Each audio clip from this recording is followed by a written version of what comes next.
Alright, time for another DraftScience video presentation. Brought to you by the planet Earth. Yeah, so it's producing one good thing. Everything else is really bad. Anyway, comments. Who knows where I'll go from there. Nice. 1,000 times the size of an atom claim is interesting. Yeah, it's the whole reason why, I mean, they say Brownian motion, it also probably contributes to the fact that the optical limitation, where, a microscope can only do the 2,000 time thing, and basically after that you're out of luck and have to use some other technology. And the fact that an electron microscope actually has higher resolution sort of indicates that electrons are smaller than photons. And again, this shouldn't even be a debatable subject. I mean, everybody should just concede or agree or say, yeah, we thought of that first or something, instead of this, whatever you get instead. That photons really do have to be understood as being very large compared to atoms and very, very large compared to, so I mean, I'm really exaggerating, right, by just doing this. This is supposed to be 1,000 atoms anyway. Probably in most cases, and this is like your average visible photon. So this is a visible photon, and the trick is that when you get to start getting to ultraviolet and then X-rays, what's really happening that's also understandable in terms of the photoelectric effect is the fact is now your photon's not even bouncing back. Okay, so it's going into the material and causing electricity. Okay, which means the energy is going where the electricity is going. I guess I could have made that line a little shorter, like here, and you'd still see it, right? You just move the screen over, but anyway, it doesn't matter. So the the X-ray energy goes into the object, unfortunately, and the ultraviolet energy goes deep into the object, creates electricity, blah blah blah. So it's only at a certain size of photon that you can still get the energy back. It also has to do with the energy. So the smaller the photon, the higher the energy in a location, the more likely it goes through the object and doesn't reflect, and therefore isn't of much use in terms of visually seeing something. If the photons don't reliably reflect, you can't really see any surface. So, it explains a lot, it connects a lot, fits together, but, everybody's going to be obnoxious to it because, it's not their religion. It doesn't have Jesus in it. Alright, wouldn't X-rays, or better, gamma rays, photons be 1/10 the size of the average diameter of an atom? Yes, but the problem is the fact that their energy is more concentrated means that they are more likely to liberate an electron, not just move it. So the visible light and below, infrared, pushes electrons out, but they move back again. So they stay where they were put, where they were.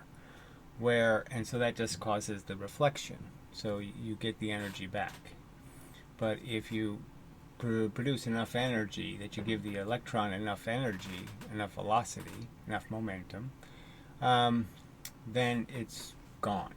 And it's not going to reflect the energy now because it's not going to reflect it at a time coherent to when you put it in, and therefore the reflection is not going to be of any value to you. You won't be able to use it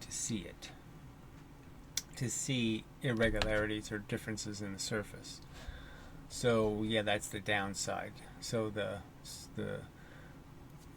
smaller polarized light has more resolution power, but it has less utility because it doesn't reflect very well. Alright, would there be any way to determine the scatter of the smaller photons than produced by lasers in the dual slit experiment? So like I said, as soon as you get to ultraviolet light, that's why it causes the skin cancer and all the other stuff, is because it's penetrating your flesh, and it actually ends up heating it more and doing lots of other things to it because it goes into your flesh rather than reflecting off the surface.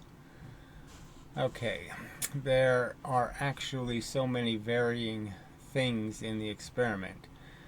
I agree that there's more to the experiment than they want to talk about. They just want to say opening, and they want to turn it into water, and do all this crap and say this is good physics. And so, yeah, it's stunning that they don't want to pay any attention to all these subtle variables and actually imagine what the photon is what it has to be, which is a period, okay, a frequency. It has to be a thing that's long, and it has to have a certain size based on its polarization, and those are pieces of the vision that they don't want to do.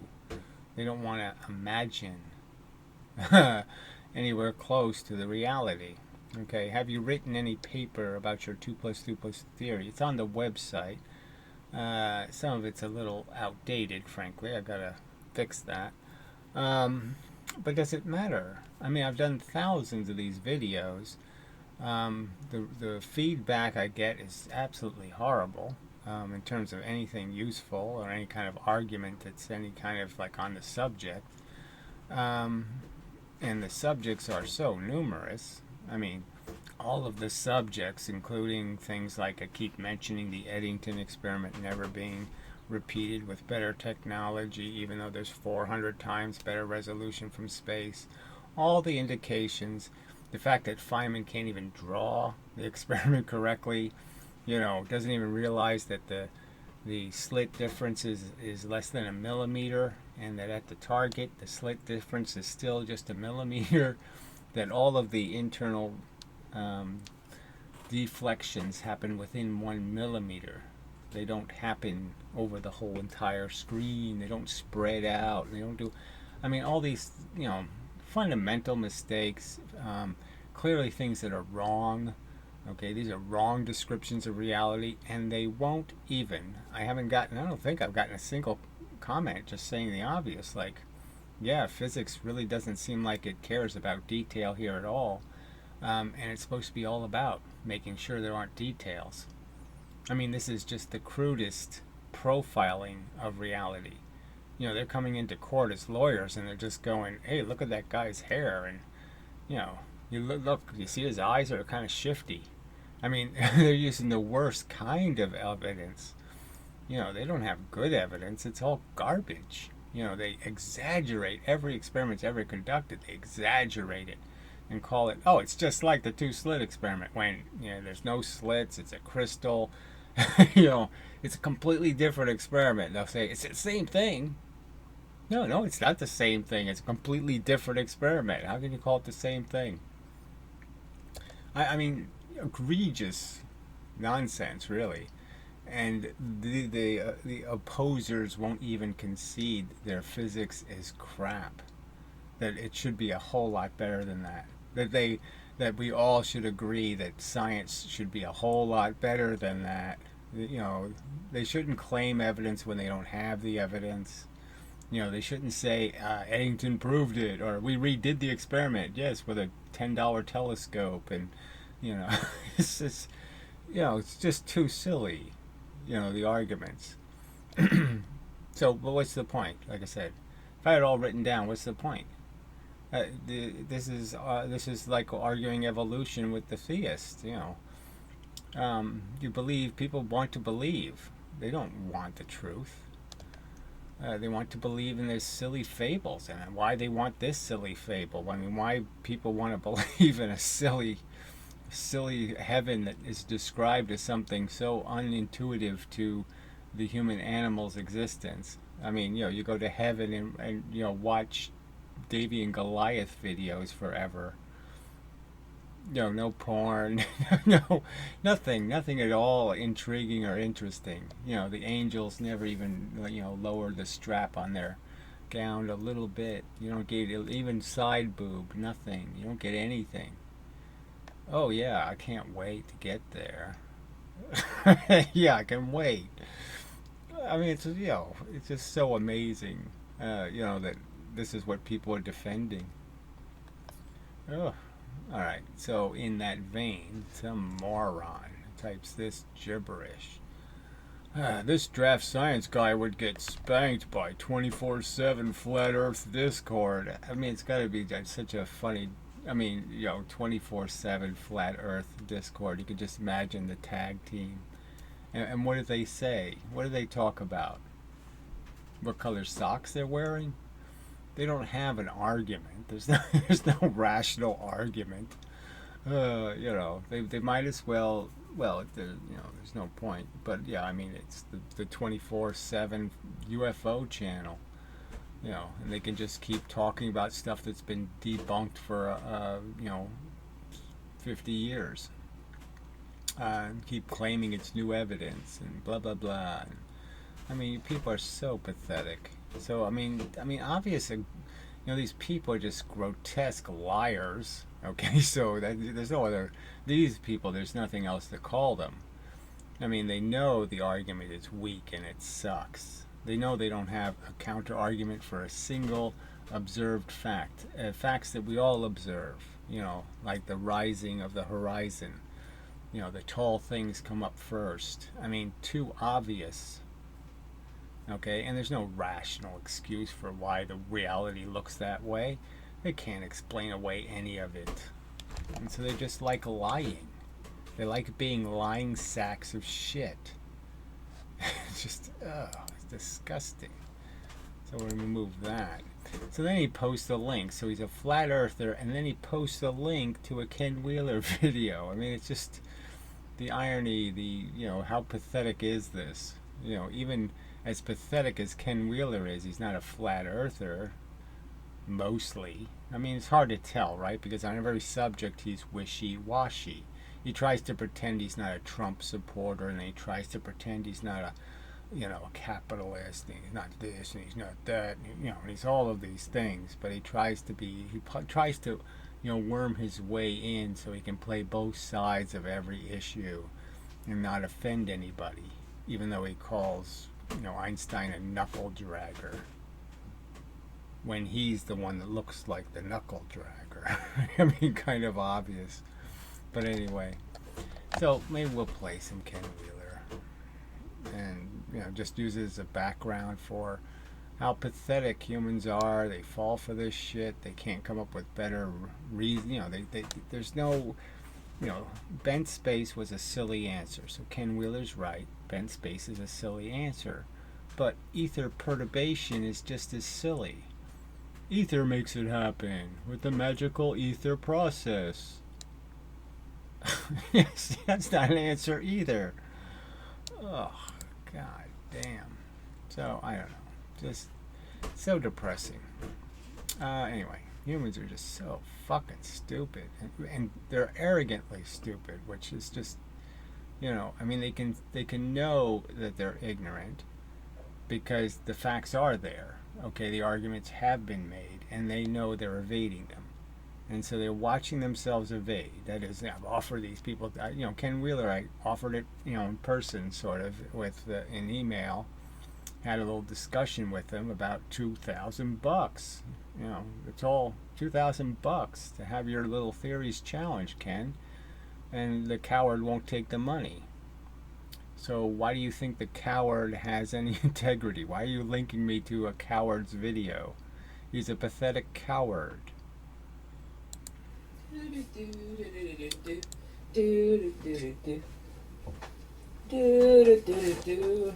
Yeah, so that's really great intro. So when he has all his, it's just so funny. He begs for money and he just shows how he spends it right in front of people. Look, I'm rich. I have a $10,000 computer. I got 15 million iPods. I got 45,000 cameras. Ha ha ha ha. Give me your money. I mean, amazing. And people do it. I don't know why I keep buying coffee at this dumb place. So he actually buys coffee out, I mean, how rich are you going to make him? You can actually waste $7, $8 a day on coffee. Should make my own coffee. Duh. So he pretends in other videos to be this guy who's so frugal and so careful and oh, I spend your money so well. And he goes out for coffee in his BMW convertible. But every time I go there, there's these young teenage girls that give me the evil eye. Ah, brother. That's why he's going out for coffee in his BMW convertible. He has some hope. There's a, mostly blind girl somewhere. You know, it's not like I'm winking at him or anything like that. I don't. Yeah, I'm sure you don't. Wink, wink, wink. Wink. You see me winking at you, Ken? I'm winking at you, Ken. Because this is more of your bullshit. Where you tell two different stories. Oh, I didn't put the magnet next to the crayfish. Well, of course I put it next to the crayfish, but I didn't put it next to the crayfish. I don't know why. I must think like, oh, there's that fat bald guy ordering another coffee. I don't know. Why don't... I have to get a YouTube channel. Money for nothing. Chicks for free. Oh, this is so pathetic. I hate this planet. I really do. Why do I do that? Why do I spend $5 on a cup of coffee? I don't believe in wasting money. That is a waste. Yeah, yes, it's so he's just playing both sides now. Blah, blah, blah, blah. See, I understand the rational argument that that's just gluttony, but fuck it, I'm a glutton because you give me the free money. I didn't have to work for it or anything. The money, but at least it's not burnt, horrible coffee served to you by pseudo-intellectual elitists at Starbucks. Sorry about that. Oh, so he got the Dunkin' Donuts instead. Talk about natural order regarding magnetism. I always find it funny and extremely irksome that people will accuse me of being a frickin' coward, a greedy, scummy coward that puts this crap on his own propaganda stuff. You care so much about the subject that you have to put this capitalist crapola right in the middle of it. Because you care so much.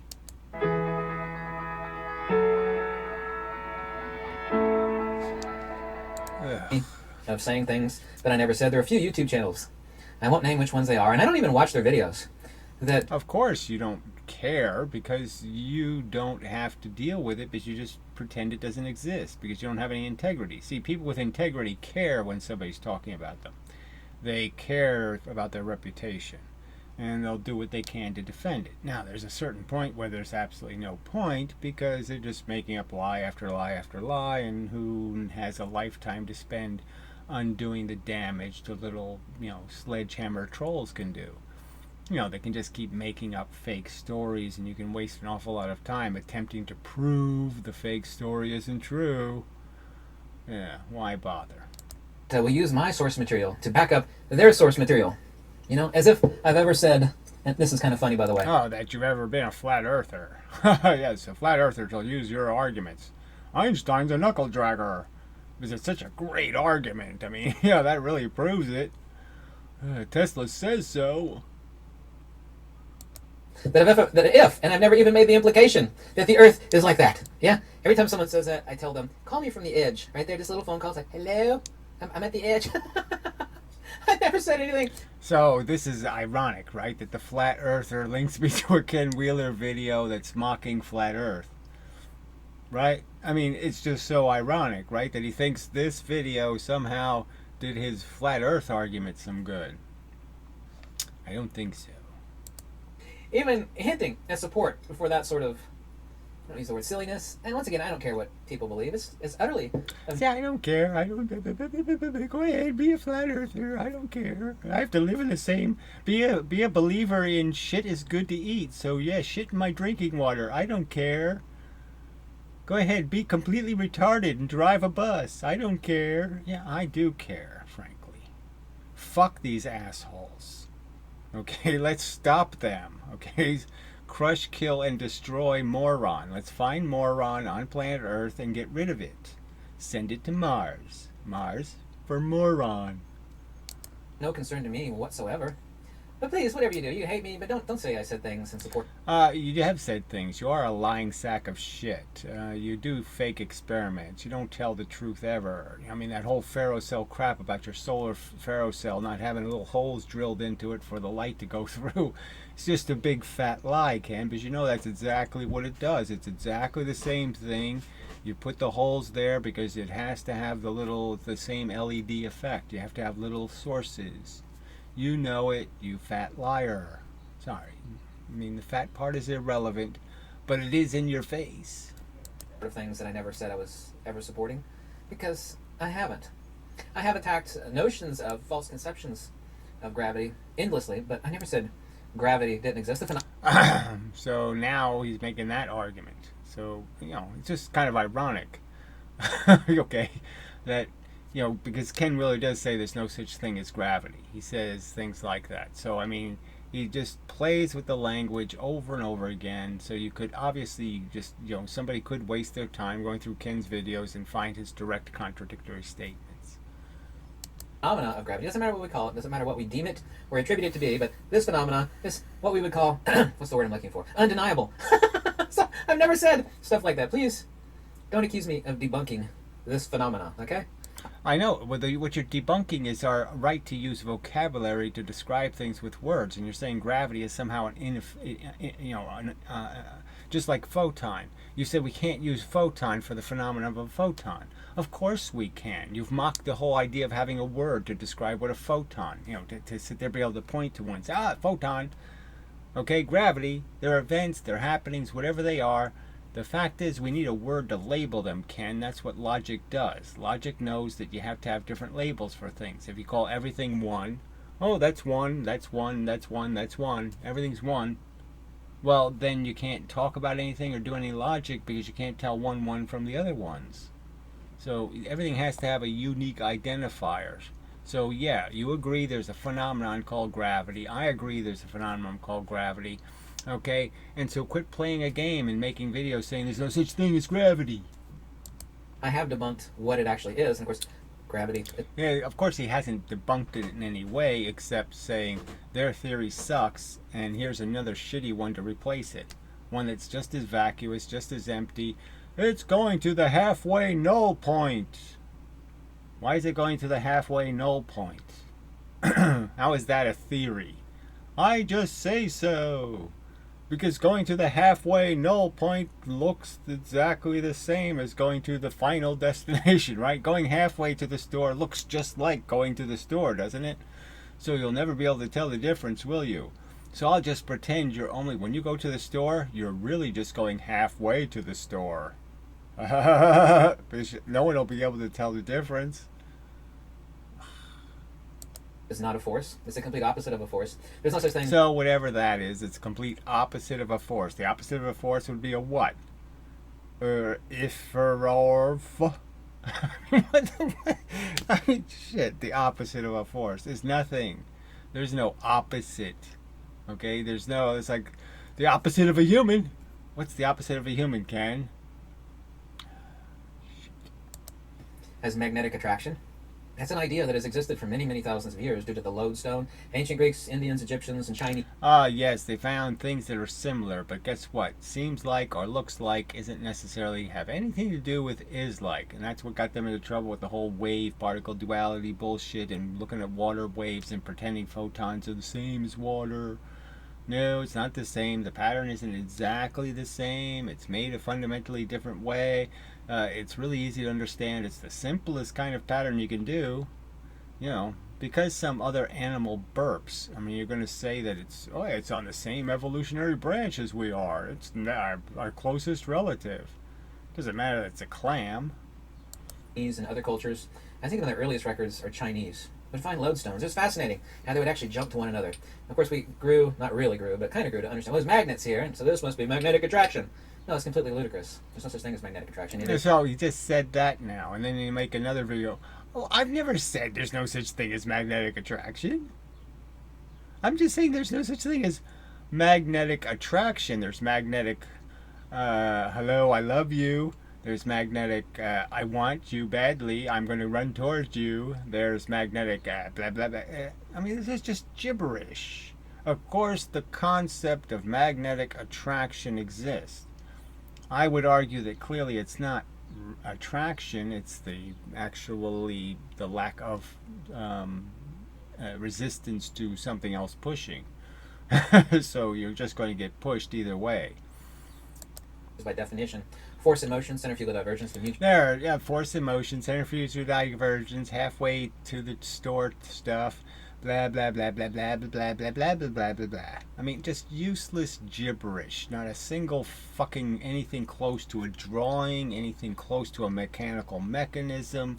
Just centrifugal divergence of the wind wang, blow blow, foo foo foo. Go go go, zoom zoom. There, I did physics. I explained reality. Centrifugal divergence of the moving blah blah blah blah blah blah blah. People fall for this crap. Mutual acceleration, not of two magnets towards one another, the same as two masses, larger masses, like in the Cavendish experiment. They're actually accelerating towards a null pressure point. Yeah, the halfway point. They're accelerating towards the null halfway point to the store. No, they're being pushed. They're being pushed. They're in an environment with a bunch of energy in it. They're constantly being pushed. And if there's a lack of pressure between them, then they'll move towards each other because there's no pressure between them. So if you have some way for the internal pressure to escape, doing this or doing that, then there's no pressure between them and they'll move into each other. Gravity. So if you consume a little bit of their energy by moving matter, then the energy won't be as energetic on one side as it is on the other side, and therefore you'll go the direction that there's more wind blowing. Ether. They're not accelerating towards one another, let me restate that again, but towards the lowest pressure point between the two. And the lowest pressure point in my imagination, because I can't give you an explanation of why it's the lowest pressure point between them, because the two masses are not symmetrical at all. So he's saying there's some sort of swirly shit. Swirling, swirly shit. And here, between the two swirly shits, somehow that's the place they move to because they know to do that. How do they know it? Yeah. Did they take a Ken Wheeler physics class and that's why they know they're supposed to go to that little point there? I mean, there's no science defending that any of this swirly crap creates anything called anything that could move anything, any substantial amount, blah, blah, blah, blah, blah. Now, between the two doesn't mean exactly between the two, because if this isn't... No, it's not exactly between the two because it's proportional to how big their mass is, and so it's, some null point between the two, but not actually in between the two. It's some place between the betweenness of the two. Mass, say 10 times larger than this mass, then between the two, lowest pressure point might be here relative to this, so it's not directly in the middle. So I say between the two, we have to be a little bit more specific. Yes, it's halfway for one thing, and it's 3/4 of the way for the other thing. Well, it's only 1/10 of the way for one thing, and it's 9/10 of the way for the other thing, and yeah. But that's where it's really heading for. That's where it's really getting pushed to. It doesn't really want to go all the way to the store. It just wants to go halfway to the store. And once it's halfway to the store, then it just says, well, I think I'll go halfway to the store again. And then it says, I'll go halfway to the store again. The devil is in the details. No, the devil is in the stupid. The stupid is the devil. The stupid ideas, the stupid explanations, the stupid and the silly, and the dishonest. Again, all of this is rolled in dishonesty. The fact that none of these defenders of conventional physics will concede that some of their evidence absolutely sucks. Fat Butt here will run away from anything that looks like an argument because he doesn't have anything to defend his bibble babble and his jargon. Okay, he'll never defend his physics. Okay, to any defender but a straw man. That's it. Okay, he'll fight straw men, but he'll never fight a real man. Ugh, pathetic.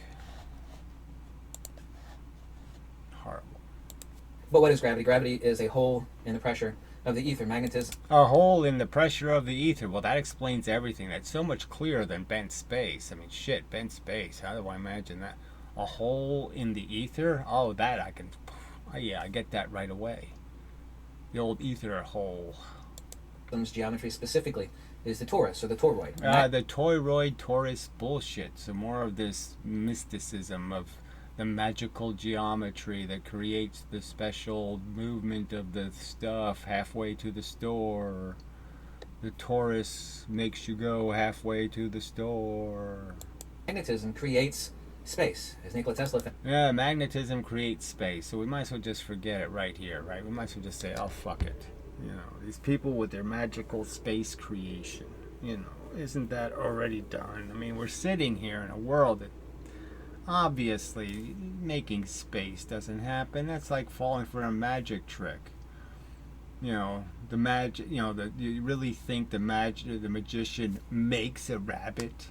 He doesn't have the, you know, rabbit, you know, shoved in his panties somewhere. He does, you know, you don't get it that he doesn't make rabbits. You can't make space. Come on, can't. Too silly. Famously said, gravity has... Oh, another commercial. So we can't. He's just so greedy, you know, just so pathetic. Buy me more stuff. Buy me more stuff. Buy me more stuff. Hi there. Welcome. No properties. It only has attributes. Gravity. I mean, excuse me, not gravity. Space. Oh, there we go. Yeah, gravity has properties, but gravity isn't a thing. It's just a null point, you know, sort of somewhere between two objects. A null point thingy. That everything goes to null points because they know that. Okay, they were informed. They got the null point memo that said go to the null point. Excuse me, let me back it up a second ago. The space has no properties. Yeah. So it has attributes. So this is, again, why communicate with humans? I mean, all the Ken Wheeler supporters should just say, hey, wait, stop, Ken, stop. You can't do this. You can't say something as ludicrous as it has no properties, it has attributes, when attributes are a subcategory of a property. You can't have an attribute if you don't already have a property. It's impossible to have attributes and no properties. No, it can't happen. It's impossible. It's definitionally verboten. Okay, you can't do that, retard. All his viewers should just concede. Ken, you're using jargon. You're playing word games. You can't do that. Stop doing things like that. It makes you look like a lying sack of fat shit. Stop doing that. It's a criminal offense to reasoning. There is no such thing as reasoning when you play a game with words this way. There is no such thing as making a distinction between an attribute and a property. An attribute can't be...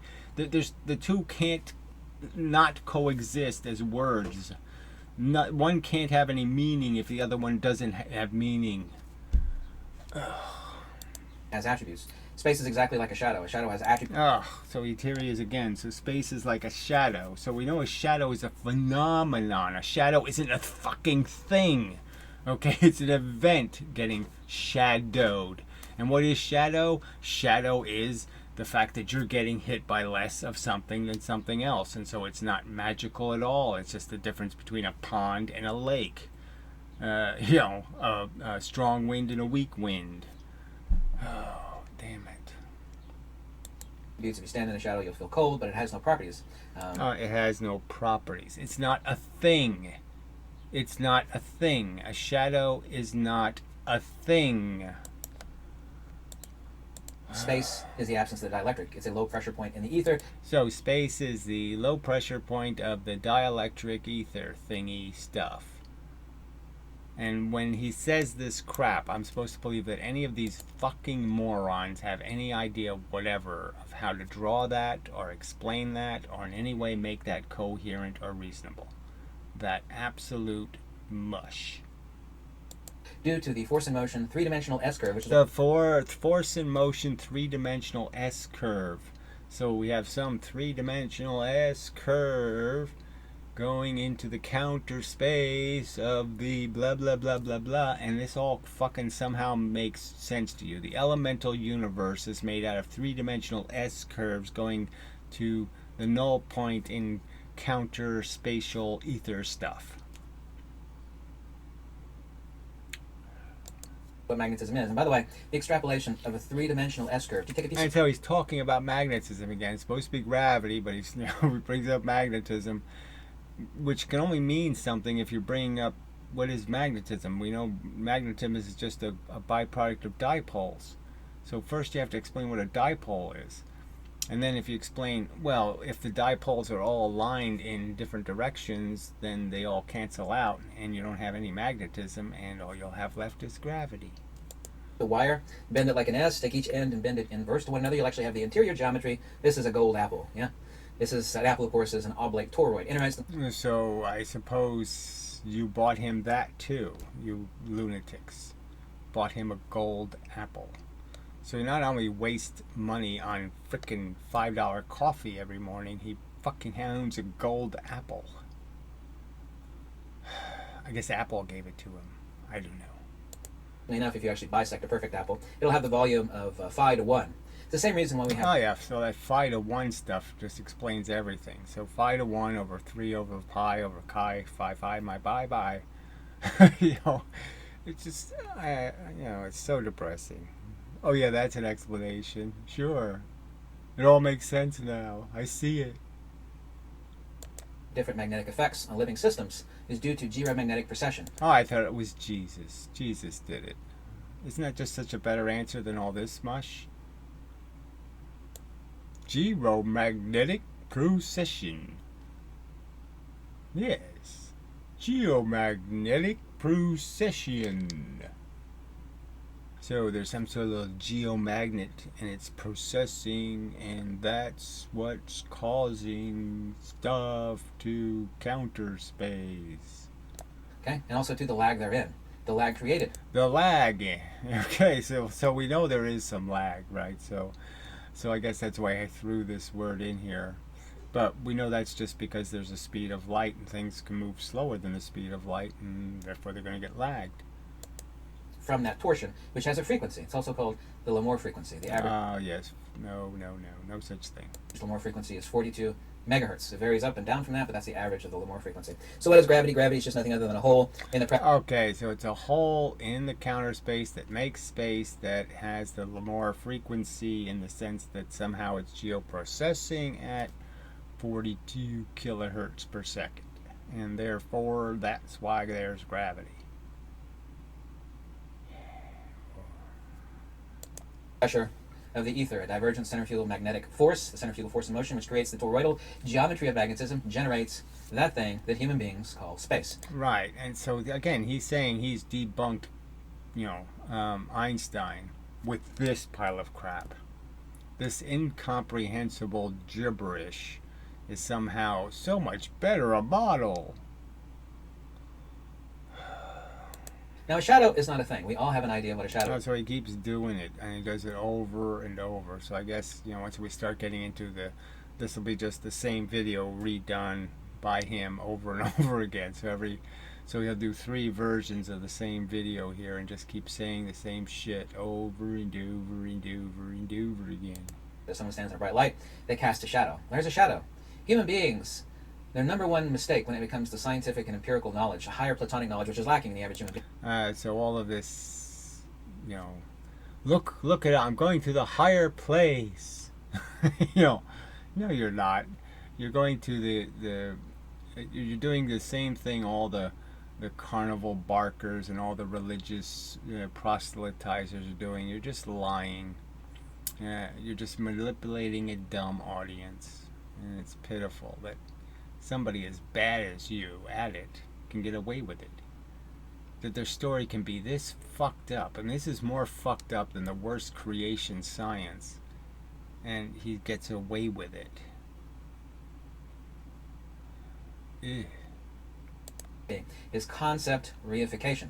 Like waves and shadows in space, these all have the exact same conceptual reification fallacy within the minds of nearly every human being, and you're not taught this stuff.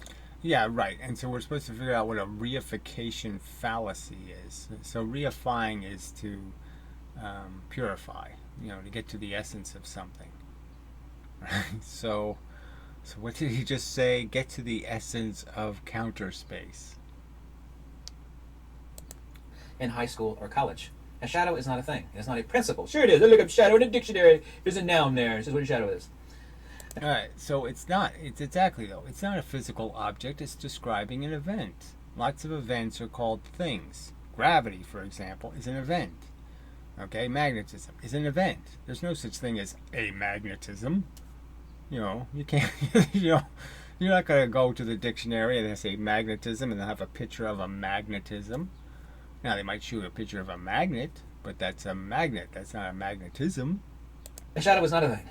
There's a noun in the dictionary, but a shadow is not a thing. It's an absence of light. If I stand in a shadow, I feel cold, and I can't see as well, so it does have properties. Well, those are attributes.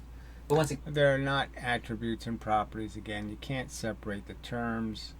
Okay, the fact is that everything exists in a condition. Okay, and conditions exist, and that's all there is. And conditions are made out of the properties. So it just depends on what's happening in the place that has conditions, and then you'll define the properties of the little bits that are deciding. See, it'd be nice if Ken would just say something like, there's only one universe, and it's the little tiny universe. Okay, it's the universe of the little bits.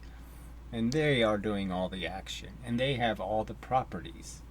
And everything else is just emergent. Any idea of water's wetness and all this other stuff is a byproduct of the properties that have to exist in the fact of how you arrange these little elemental bits.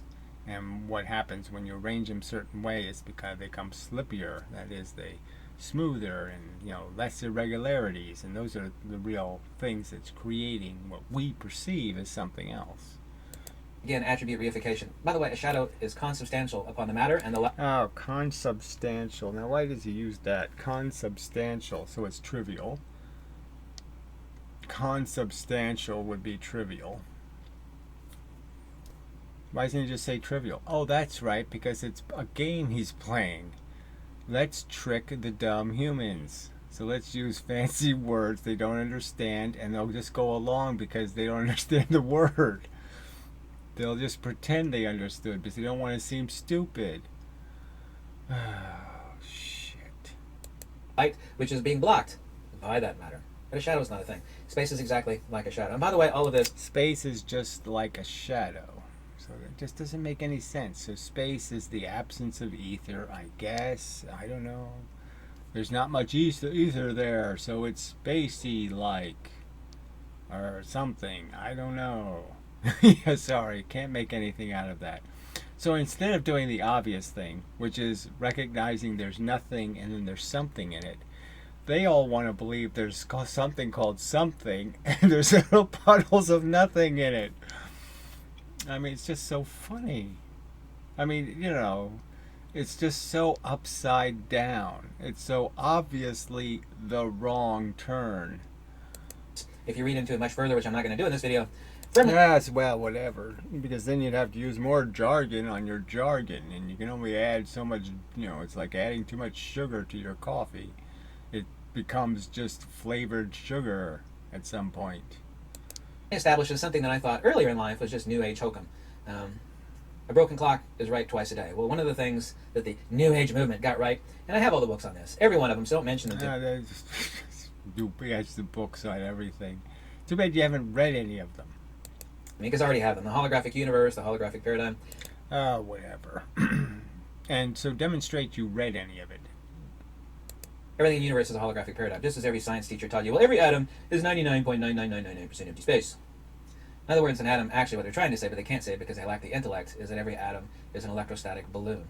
Yeah? Electrostatic balloon, yeah? I mean, it's a pretty clear description. It's basically just saying that there's little bits called electrons and there's bits called protons, and then they're really small, but they they reflect energy at each other, and so they can be at different points, and they can stay in those points. And so there's a lot of empty space because the energy pushes them away from each other and keeps them in locked positions.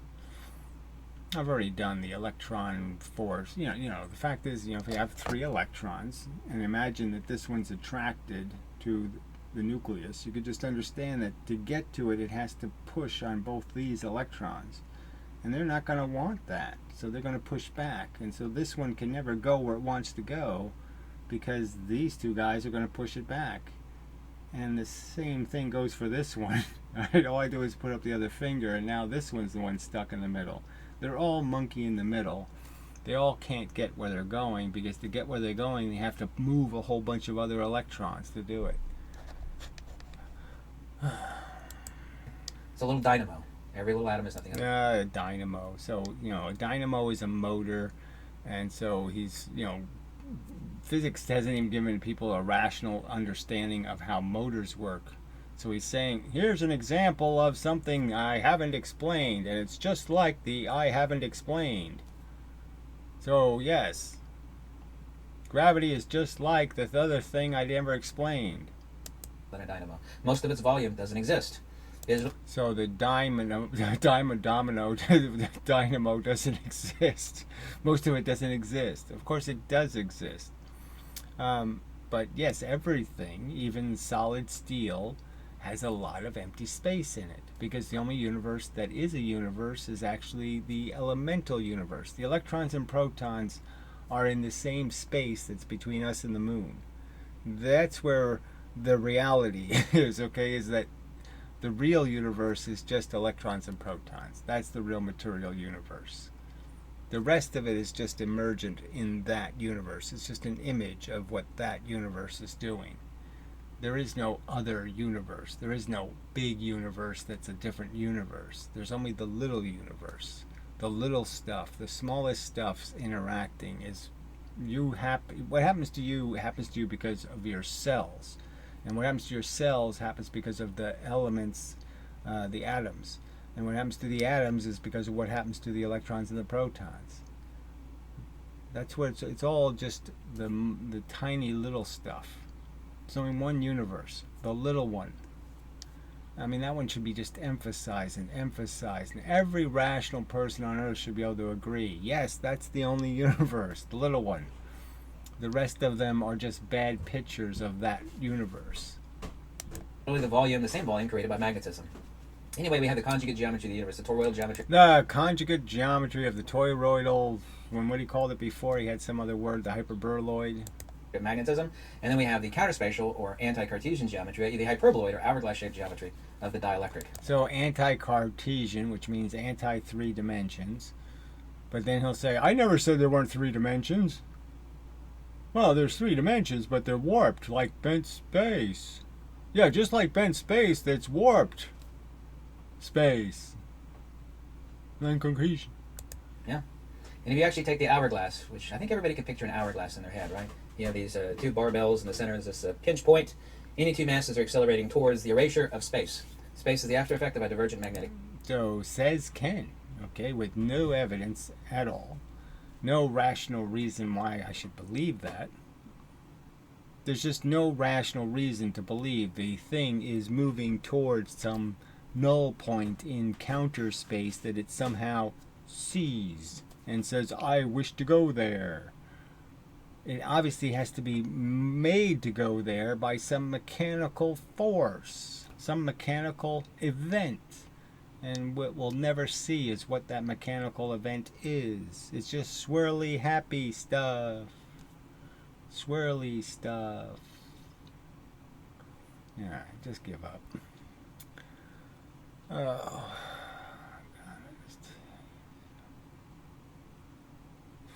How I got on this dumbass planet just escapes me. But anyway, I'm here, so I must endeavor to persevere. Hey, it rhymes.